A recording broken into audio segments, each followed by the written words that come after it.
여러분 하나님이 살아계시다고 믿으면 아멘 합시다. 아멘. 감사합니다. 하나님은 철학이 아닙니다. 하나님은 인격이십니다. 그래서 하나님과 교제할 수 있습니다. 하나님은 공부하는 게 아닙니다. 하나님은 만나는 것입니다. 물론 하나님을 만나기 위해서 우리가 성경을 공부해야 될 필요가 있지만 성경 공부 자체가 목적이 아닙니다. 성경 공부 자체가 목적이 아니라 성경 공부를 통해서 하나님을 만나고 경험하는 것입니다. 사랑하는 성도 여러분, 저는 여러분들에게 하나님이 이론이 아니게 되기를 바랍니다. 하나님이 이론인 사람과 하나님이 실제인 사람은 신앙생활이 다릅니다. 하나님이 이론인 사람은 자꾸 추상적인 얘기만 합니다. 하나님이 이론인 사람은 진심으로 기도할 수 없습니다. 이론인데 뭘 가지고 기도하겠습니까? 그러나 하나님이 실제인 사람은 기도도 실제고 예배도 실제입니다. 살아계시니까. 살아계시니까 기도도 실제가 되는 겁니다. 하나님에 대한 믿음이 흔들리면 기도도 흔들리고 예배도 흔들리고 우리의 전도도 아무런 소용이 없는 것입니다. 이게 실제가 되고 경험되어지는 은혜가 있게 되기를 바랍니다. 오늘 그것에 대한 이야기를 함께 나누려고 합니다. 하나님을 경험하는 삶. 가능합니다, 여러분. 오늘 본문을 통해서 그것을 보려고 합니다. 오늘 본문은 예수 그리스도께서 오병이어의 역사를 마치시고 물 위를 걸었다는 내용과 관계가 있습니다. 여러분, 예수님은 물 위를 걸으실 수 있으신 분이심을 믿으시기를 바랍니다. 여러분, 창조주면 가능합니다. 걸을 수도 없는 예수를 왜 믿습니까? 그분은 죽은 자도 일으키실 수 있으신 분이시고 쓰신 전능하신 하나님이시기 때문에 우리의 인생을 맡길 수 있는 것입니다. 그분이 전능하신 분이기 때문에 결혼식 하기 전에 축복하는 것이 의미가 있는 것입니다. 전능하신 하나님이 살펴주시기 때문에 그렇습니다. 오병이어의 역사를 마치고 난 다음에 자기를 임금 삼으려고 하자 예수님이 상당히 불쾌하셨던 모양입니다. 그래서 다 물리치시고 제자들을 재빨리 갈릴리 호수 건너편으로 보내셨다는 이야기가 22절에 있습니다. 여러분, 오늘 본문 봉독은 안 했지만 연결되기 때문에 22절부터 한번 읽어보겠습니다. 여러분 22절 말씀 읽어보십시오. 시작. 예수께서 즉시 제자들을 재촉하사 자기가 무리를 보내는 동안에 배를 타고 앞서 건너편으로 가게 하시고, 그리고 난 다음에 예수님께서 따로 기도하러 올라가셨다고 23절에 말씀해 주시고 계십니다. 23절 같이 한번 읽겠습니다. 시작. 무리를 보내신 후에 기도하러 따로 산에 올라가시니라. 저물매 거기 혼자 계시더니, 그렇게 나옵니다. 예수님께서 저물 때까지 기도하셨습니다. 그리고 배는, 제자들만 탄 배는 한 2-3km 정도, 그러니까 갈릴리 바다 중간까지 간 모양입니다. 저물었으니까 주위가 깜깜해졌겠죠. 바로 그 순간이었습니다. 갈릴리 바다는 위에 헬몬산이라고 하는 헬몬산이 있는데 거기로부터 내려온 찬바람과 워낙 팔레스타인에 있는 그 따뜻한 바람이 만나서 갑작스러운 광풍이 자주 분답니다. 왜 그랬을까요? 공교롭게도 그날 밤 제자들만 배 타고 이동했었던 그 깜깜한 밤에 그 광풍이 불기 시작한 것입니다. 여러분 24절 말씀 같이 읽겠습니다. 시작.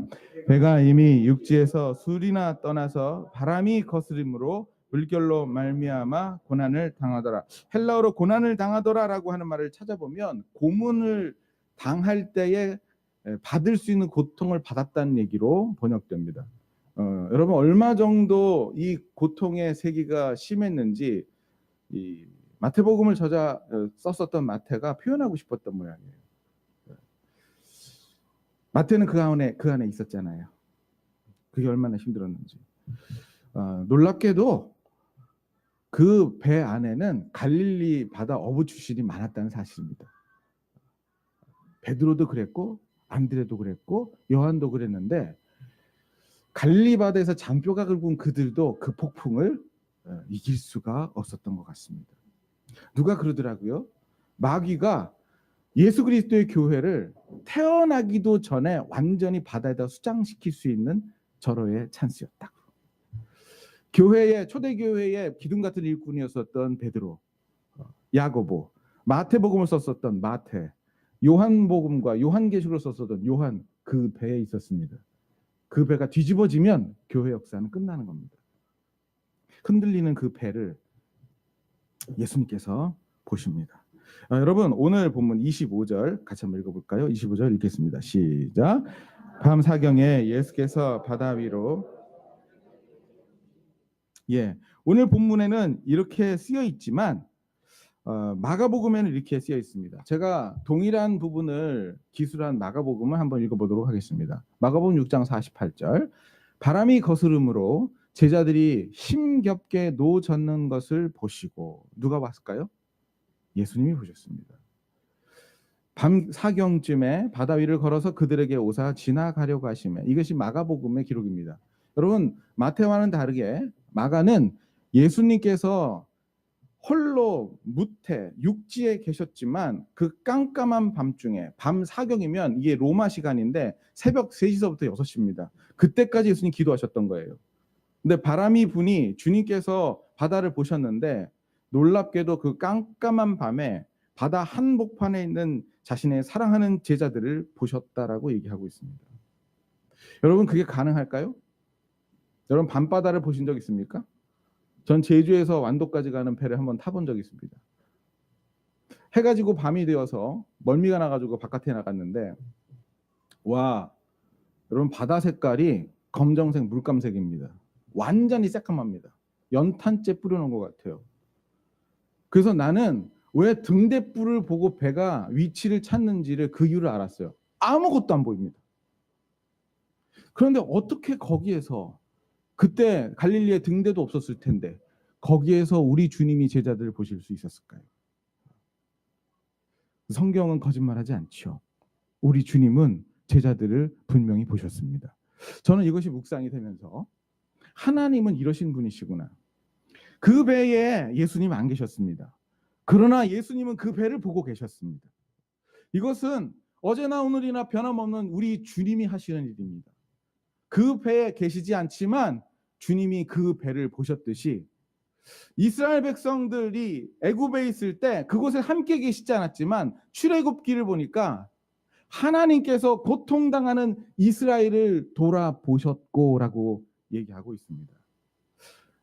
출애굽 때 이스라엘을 돌아보신 예수님, 갈릴리 바다의 12제자를 보신 예수님, 당신의 인생도 지금 보실 줄로 믿으시기를 바랍니다. 우리의 인생이 어려운 밤바다를 지나가고 있을 때 내 주위에 예수님이 보이지 않으나 우리 주님, 내가 저어가는 깜깜한 밤에 저어가는 그 배와 같은 나의 인생을 우리 주님은 보십니다. 제가 목회자로 부르심을 받아서 재정이 없어서 벌벌벌벌 떨을 때 주님은 그 인생을 쳐다보고 계셨습니다. 하나님, 우리 아들 지금 수술 받는데 잘못하면 죽을 수도 있답니다. 아직 이름도 기억나지 않는 그 예배당 한복판에서 눈물을 흘리고 기도하고 있을 때 주님은 거기에 나 자신이 기도하고 있는 모습을 멀리서 보고 계셨습니다. 하나님, 나 목회 어떻게 하면 좋을까요? 주님, 이제 다 끝난 것 같습니다. 마치 파선 일보 직전의 배와 같은 인생을 살아간 저의 인생을 주님은 이스라엘을 보듯이 바라보고 계셨습니다. 저를 바라보신 예수님께서 당신도 바라보시고 당신도 바라보시고 당신도 바라보시는 것입니다. 모든 사람이 다 나를 보지 못하고 모든 사람이 다 나를 떠나도 예수님은 당신을 떠나지 않습니다. 당신을 바라보고 계십니다. 그분이 하나님이시라는 겁니다. 우리 여기에서 하나님을 경험하기 전에 한 가지 여러분들이 믿어야 될 것이 있는데 그것은 하나님은 지금도 일하고 계신다는 믿음이 여러분들에게 필요합니다. 성도 여러분, 이 센텐스를 기억하십시오. 그리고 믿으십시오. 하나님은 지금도 일하고 계십니다. 내 배에 함께 있지 못하지만 우리 하나님 지금도 일하고 계십니다. 여러분 정말 일하고 계십니다. 2000년 전에 병자를 고치신 예수님, 지금도 병자를 고치십니다. 2000년 전에 마태를 부르신 예수님, 지금도 시궁창에 있는 그 인생을 부르시고 계십니다. 지금도 기적은 일어납니다. 왜냐하면 살아계신 하나님이 지금도 동일하게 이 땅을 통치하고 있기 때문에 그렇습니다.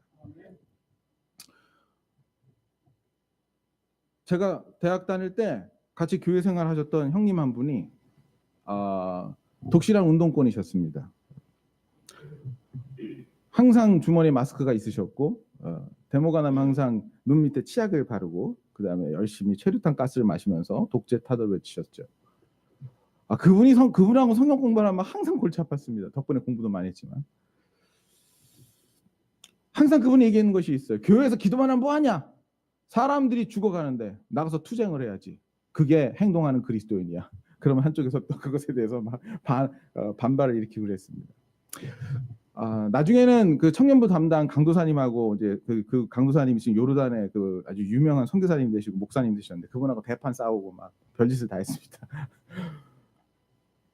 그분이 소아마비가 있으셨어요. 그래가지고 한쪽 다리가 10cm가 짧습니다. 그래서 항상 걸어갈 때마다 20도씩 기울어서 가셨어요. 아직도 기억합니다. 한 20여 년 지나고 난 다음에 놀라운 소식 하나가 왔는데 그분이 하나님을 다시 만났다는 겁니다. 만나고 기도하는데 세상에 기도하는데 눈에 보이게 10cm 짧았던 다리가 쫙쫙쫙 펴지더니 맞춰진 겁니다. 사실이냐? 그분한테 전화가 왔어요. 만났습니다. 와우. 사실이었습니다. 물론 약간 불편하게 걸으시는 것은 여전히 있는데 예전처럼 20도씩 기울어서 그렇게 걷지 않으셨습니다. 더 놀라운 사실은 그분이 예수 그리스도를 만나고 미얀마 선교사가 됐다는 사실입니다. 얼굴이 달라졌어요. 세상에 도끼가 싹 빠졌습니다. 여러분, 하나님은 지금도 병자를 고치십니다. 지금도 하나님은 저 시궁창에는 그 사람 불러다가 선교사를 만드실 수 있으신 분이십니다. 제가 여러분 보니까 그분보다 훨씬 여러분들 얼굴에 도끼가 없습니다. 그분도 변화시켰다면 당신도 변화시킬 수 있습니다. 예수 그리스도의 손에 잡히면 누구나 변화될 줄로 믿습니다. 이 세상에 하나님의 능력보다 위대한 능력을 가지고 있는 존재는 아무도 없기 때문에 그렇습니다. 여러분, 하나님은 지금도 일하고 계십니다.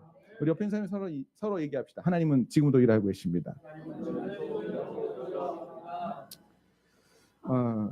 여러분, 두 번째 우리가 기억해야 될 것이 있습니다. 그것은 하나님을 경험하는 삶에 도전하기 시작하라는 것입니다. 하나님은 지금도 일하고 계십니다. 일하고 계시니 그 일하고 계신 하나님을 경험하는 것, 거기에 도전하기 시작하라는 것입니다. 두 번째입니다. 하나님을 경험하는 삶에 도전하라는 것입니다. 오늘 예수 그리스도께서 그들을 보셨을 뿐만 아니라 그들에게 다가가셨다고 얘기합니다. 여기에서 여러분들이 잘 아는 한 인물이 예수님에게 어떤 요청을 합니다. 전능하신 하나님에게 뭔가 요청합니다. 바다 위를 걸으실 수 있는 그분에게 뭔가 하나 요청합니다. 뭘 요청했을까요? 27절 예수님이 나타나셨습니다. 27절 읽어보시겠습니다. 시작. 예수께서 즉시 이르시되 안심하라 나니 두려워하지 말라. 그랬더니 베드로가 뭘 요청해요? 28절 읽겠습니다. 시작. 베드로가 대답하여 이르되 주여 만일 주님이시거든 나를 명하사 무리로 오라 하소서 하니. 아무도 그 얘기를 하지 않는데 베드로는 그 하나님의 역사 가운데 내가 한번 들어가 보고 싶습니다. 이 요청을 했습니다. 그리고 29절 보니까 이렇게 얘기하죠. 주님이 허락하세요. 여러분 29절 읽어보겠습니다. 시작. 오라 하시니 베드로가 배에서 내려 물 위로 걸어서 예수께로 가되 그렇게 나옵니다. 여러분 12명의 제자 가운데 유일하게 예수님처럼 바다를 걸었었던 사람이 베드로입니다. 우리는 이 말씀을 읽을 때마다 많은 묵상과 많은 설교를 통해서 베드로를 좀 부정적으로 생각하는 경향이 있습니다. 왜냐하면 그 다음 예수님께서 사실 말씀 때문에 그렇죠. 물에 빠졌거든요. 30절, 31절 읽겠습니다. 시작. 바람을 보고 무서워 빠져가는지라 소리질러 이르되 주여 나를 구원하소서 하니 예수께서 즉시 손을 내밀어 그를 붙잡으시며 이르시되 믿음이 작은 자여 왜 의심하였느냐 하시고 이것 때문입니다. 그래서 많은 사람들이 그런다. 그래. 저도 처음에 이거 묵상하면서 무슨 생각을 했냐면 그래. 믿음이 작은 것은 의심이 있다는 거야. 왜 의심했을까? 많은 그 묵상하시는 분들이 그래. 우리 베드로처럼 의심하지 말자. 우리 베드로처럼 이렇게 작은 믿음 가지지 말자. 여러분 베드로처럼 되지 마십시오. 뭐 이렇게 얘기했습니다. 근데 어느 순간 한번 물어봤어요. 여러분들도 한번 물어보세요. 여러분들이 그 배 속에 있는 사람이라면 주여 나로 무리를 한번 걷게 해주십시오 하고 무리를 걸을 수 있을까? 아, 정건대지사면 할 만할 것 같은데. 저는 그게 안 될 것 같아요. 저러다 빠지면 어떡해 이거. 주님이 분명히 오라 하시면 빠지게 하기 위해서 오라 하신 것이 아니라 요청대로 그 사람이 요청하고 기도한 대로 될 수 있으니까 주님께서 오라고 얘기하시는 것이겠지요. 하나님은 짓궂지 않으십니다. 너 한번 빠져봐라. 그렇게 해서 부르신 것이 아니라 우리가 요청한 것에 대해서 이루실 수 있기에 우리 보고 오라고 하신 거예요. 여러분 12명 중에 한 사람만 딱 됐습니다. 베드로는 물론 물에 빠졌지만 그래도 몇 발짝 걸어본 사람이에요. 11명은 몇 발짝이 아니라 물에 서보지도 못했습니다. 여러분 그 기분이 어떨까요? 물 위에 혼자 딱 선 느낌. 11명은 몰라요. 마태와 요한은 몰라요. 베드로만 알아요. 그거. 물론 빠졌지만. 제가 마음속으로 묵상을 하면서 내가 너무 베드로 우리 형님을 너무 평가절하했구나. 그분 그러시지 않은데 그분 무리를 걸으실 수 있으셨던 분이신데 말이에요. 근데 가만히 생각해 보니까 말이에요. 와, 오늘날의 베드로를 욕하는 배 안에 있는 사람들이 있더라 이거예요. 여러분 신앙생활 하는데 항상 성공이 있을 수 없잖아요. 앞에서 여러분 우리 기도합시다. 우리 기도해야 돼요. 그래서 막 앞에서 기도하고 막 부르시셨는데 본인이 기도회를 안 나와. 그럼 사람들이 손가락질하기 시작합니다. 아유 저거 뭐 일구이연하는 사람 어쩌고 저쩌고. 여러분 선교가 최고예요. 선교해야 돼요. 그렇게 갔는데 선교하다가 이 사람이 실족을 하든지 아니면 선교 가다가 큰 어떤 환란 가운데 있어요. 그러면 저거 보라 저거 광신이라고. 여러분 한국 교회 살려야 됩니다. 그래서 교회를 살리기 위해서 둥둥서줄 막 프로그램도 만들것도 해요. 그랬더니 한쪽에서 이렇게 얘기하네요. 본질이 중요한데 자꾸 저 프로그램에 집중한다고. 나는 그렇게 손가락질하는 사람들한테 물어보고 싶어요. 당신은 뭘 하냐고요? 당신은 기도했냐고요? 그렇게 비판하는 당신 전도하고 선교했냐고요? 교회에 대해서 그렇게 비판하고 교회가 이렇게 해야 된다고 얘기하는 당신 도대체 당신은 교회에서 뭘 하고 있냐고 물어보고 싶은 거예요. 다른 사람이 아니라 한때 제가 그랬었죠. 교회에 대해서 이래야 된다고 막 얘기를 하고 말이에요.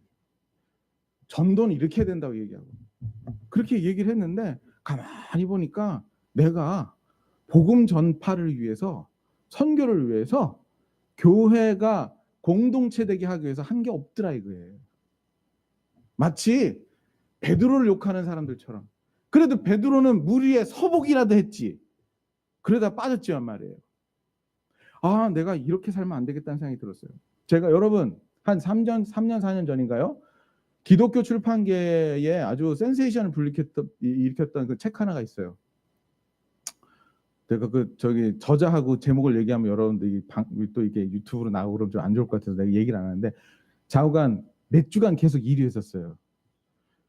기독교 신문사에서 그분 인터뷰 땄고요. 그분의 책이 이슈가 돼가지고 막 여기저기 났습니다. 내용은 그런 거였었어요. 한국 교회 이대로는 안 된다는 거예요. 그 목차를 보니까 막 쫙 비판을 해놨어요. 한쪽으로는 도전도 되어지고 또 참고도 많이 되었습니다. 그래서 가슴도 아프고 그래서 그거 보면서 그래 이렇게 하면 안 돼 그렇게 생각을 했었죠. 참 우연치 않게도 수년이 지나고 난 다음에 저는 그분이 외국에 사시는 줄 몰랐어요. 우리나라에 안 사시더라고요. 저기 뉴질랜드 쪽에 사시더라고요.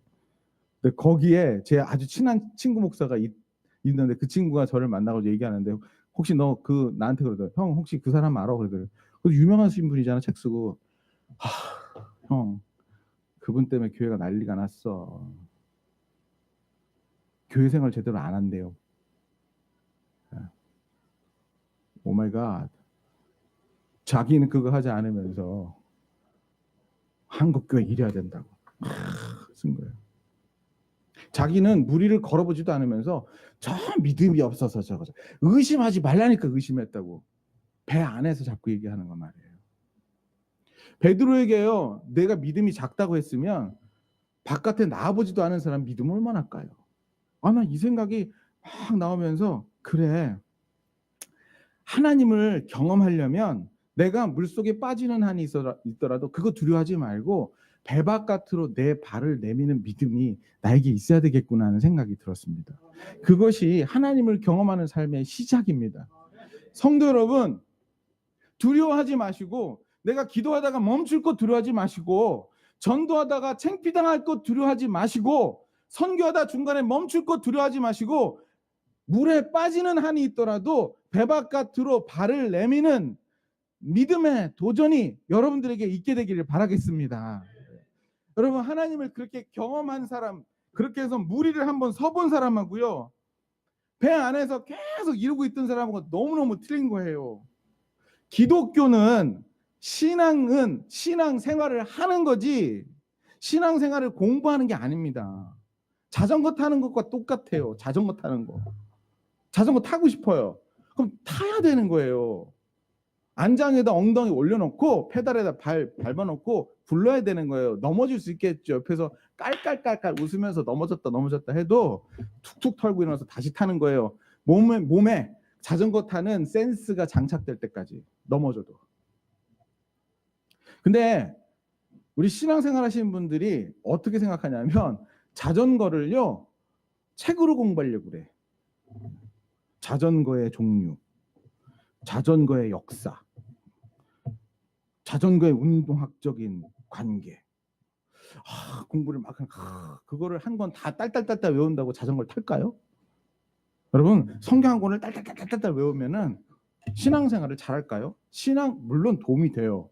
그런데 신앙생활은 자전거 타는 거랑 똑같아요. 타야죠. 신앙생활을 해야죠. 그것 갖고 안 되니까 자전거를 먼저 탄 사람의 간증을 들어보고 싶은 거예요. 그럼 나와서 얘기해요. 제가 처음에 자전거를 탔을 때 저는 그때를 잊지 못합니다. 눈물을 흘리면서 그래, 자전거는 정말 나를 행복하게 해주는 거야. 몇 번 그 간증을 들어보니까 그 간증이 식상하네. 또 이게 뭔가 자극적인 자전거 간증이 없을까? 제가 자전거를 타고 산에서 뛰어내렸는데 멀쩡했습니다. 내가 자전거를 저 정도는 타야 되겠어.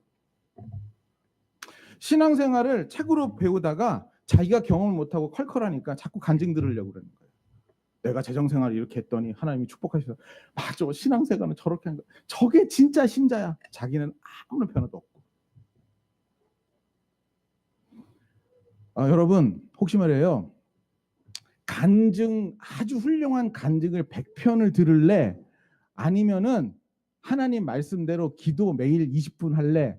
누가 선택하라 그러면 저는 후자를 선택하시게 되길 바랍니다. 이 사람이 훨씬 더 빨리 신앙을 배울 수 있어요. 훨씬 더 자전거 빨리 배울 수 있다고요. 신앙생활은 하는 거예요. 신앙생활은 하나님은 경험하는 것이고, 얼마나 내가 교회를 또는 성경을 많이 알고 있는가가 중요한 게 아니고요, 얼마나 내가 하나님을 경험했는가가 중요합니다. 저는 제가 처음에 성령을 경험하기 위해서 내 몸을 던졌던 그때를 정말 영원히 잊지 못할 거예요. 한 번도 가보지 않았어요. 그런데 그렇게 하라고 성경이 말씀해 주셨어요. 너희가 악한 자라도 자식에게 좋은 것으로 줄 알거든. 하물며 하늘에 계신 내 아버지께서 구하는 자에게 성령을 선물로 주시지 않겠느냐. 그 말씀이 확 들어오면서 주님, 나 한 번도 안 해봤는데 그럼 하나님 말씀을 믿겠습니다 하고 내 몸을 던졌을 때 내 안에 어떤 일들을 행하셨는지, 그 다음에 성경 있는 것이 어떻게 바뀌었는지, 그 다음에 기도하는 것이 어떻게 바뀌었는지 아무리 얘기해야 사람들은 아이고 저는 그 간증보다 훨씬 더 신나는 간증 많이 들었는데 목사님의 간증은 별거예요. 그렇게 생각하시는 분들이 있을지도 모르겠지만 저에게는요, 잊지 못할 순간이에요. 냉면을 먹어보고 얘기한 사람하고 냉면을 먹어본 사람에게 얘기를 들어서 얘기하는 사람하고는 틀린 겁니다. 사랑하는 성도 여러분, 저는 베드로처럼 배 바깥으로 주님 오라 하시니 발을 담글 수 있는 믿음이 여러분들에게 연속되기를 바랍니다. 물에 빠지는 거 두려워하지 마세요. 주님 건져실 줄로 믿습니다. 그리고 어떨 때는 책망도 받으세요. 믿음이 적구나. 여러분, 그 베드로가 누가 됐습니까? 12제자 가운데 수석으로 하나님께 쓰임 받아서 초대교회 공동체를 이끄는 하나님의 위대한 리더가 되었습니다. 그리고 자랑스럽게도 예수 그리스도와 비슷한 순교를 하겠다고 십자가에 거꾸로 못 박혀 자기의 인생을 드렸으나 그의 인생 가운데 영광으로 생각했었던 사람, 그리고 요한계시록에 따르게 되면 천국의 그 기둥에 그의 이름이 새겨지는 그 존재로 주님이 삼으셨다고요. 너무나 존경하는 이름이기 때문에 지금도 미국의 수많은 사람들이 그 베드로의 이름을 따서 자기 아들을 집니다. 피터라고. 그 피터 중에 하나가 스파이더맨이잖아요. 박윤성 어린이. 그렇잖아요. 네. 피터.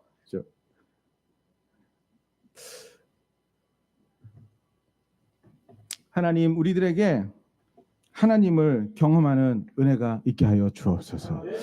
그것이 우리들의 오늘의 결심이 되어야 합니다. 여러분, 하나님은 지금도 일하시고 계십니다. 두 번째, 하나님을 경험하는 삶의 도전을 시작하십시오. 여러분, 작은 거라도 시작하세요. 작은 거라도. 괜찮아요. 도전해 보세요. 요번에 전도하는 거 그냥 머릿속에 지우지 말고 도전해 보세요. 여러분 보고 10배 하라고 얘기 안 해요. 1.5배만 해보세요. 1.5배만. 던져보세요, 몸을. 그 은혜가 있게 되길 바랍니다. 우리 찬양 하나 하고 같이 한번 기도했으면 좋겠습니다. 말씀 붙들고 우리 전능하신 나의 주 하나님, 우리 다 같이 일어나셔서 전능하신 나의 주 하나님을 능치 못하실 일 전혀 없네. 우리의 모든 상구도 우리의 모든 생각도 우리의 모든 꿈과 모든 소망도 신실하신 나의 주 하나님의 우리의 모든 괴로움 바꿀 수 있네. 우리의 모든 괴로움 바꿀 수 있네. 고백합시다. 불가능한 일을 행하시고 불가능한 일을 죽은 자를 일으키시니 죽은 자를 일으키시니 그를 이길 자 아무도 없네. 그를 이길 자 아무도 없네. 주의 말씀을 의지하여 깊은 곳에 금을 던져 오늘 그가 놀라운 일을 이루시는 것 보라. 주의 말씀을 의지하여 믿음으로 금을 던져 믿는 자에게 능치 못함 없네. 전능하신 하나님, 전능하신 나의 주 하나님, 우리 고백합시다. 능치 못하실 일 전혀 없네. 능치 못하실 일 전혀 없네. 우리의 모든 간구도 우리의 모든 간구도 우리의 모든 생각도 우리의 모든 꿈과 모든 소망도 신실하신 나의 주 신실하신 나의 주 하나님은 우리의 모든 괴로움 바꿀 수 있네. 우리의 모든 괴로움 바꿀 수 있네. 불가능한 일을 행하시고 불가능한 일을 행하시고 죽은 자를 일으키시니 죽은 자를 그를 이길 자 아무도 없네. 그를 이길 자 아무도 여러분이 없네. 주의 말씀을 의지하여 깊은 곳에 금을 던져 오늘 그가 놀라운 일을 이루시는 것 보라. 주의 말씀을 의지하여 믿음으로 금을 던져 믿는 자에게 능치 못함 믿는 자에게 능치 못함 없네. 믿는 자에게 여러분 같이 기도합시다. 어려움이 있다는 것은 하나님을 진짜로 경험하는 순간일 것입니다. 하나님 앞에 어려움은 없습니다. 하나님 하실 수 있으십니다. 그러면 여러분들의 인생 가운데 그 전능하신 하나님이 간섭할 수 있도록 하나님께 도우심을 구하시기 시작하십시오. 하나님께 던지십시오. 배 밖으로 발을 내미십시오. 하나님을 경험하기 시작하십시오. 주여 나를 도와주옵소서. 주여 나의 믿음 없는 것을 불쌍히 여겨 주옵소서. 경험하는 삶으로 가게 하여 주옵소서. 주여, 우리 한번 부르고 기도하시겠습니다.